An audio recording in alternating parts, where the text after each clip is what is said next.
El origen del castillo de Moros se sitúa en época islámica. La tradición atribuye su fundación a Ayyub ben Habib, gobernador musulmán de Calatayud, en el siglo IX.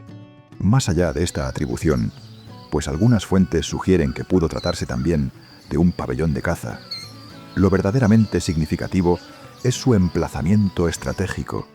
Tras la conquista cristiana de Calatayud en 1120, Moros quedó integrado en el fuero de la ciudad y su castillo pasó a manos de la corona. Su valor estratégico se hizo especialmente visible en el siglo XIV, durante la Guerra de los Dos Pedros. Tras la ruptura de la Paz de Terrer, en 1362, el castillo fue ocupado brevemente por tropas castellanas, quedando bajo la alcaidía de Pedro González de Mendoza, hasta ser recuperado poco después por las fuerzas aragonesas.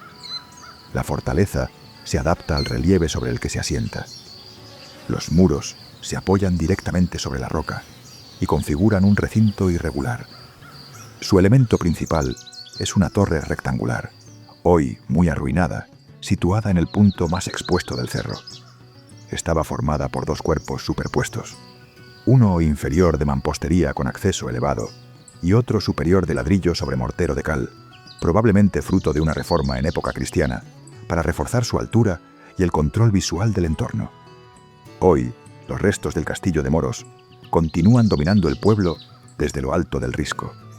No es una fortaleza monumental, pero sí una de las más representativas para comprender la lógica defensiva del Valle del Manubles.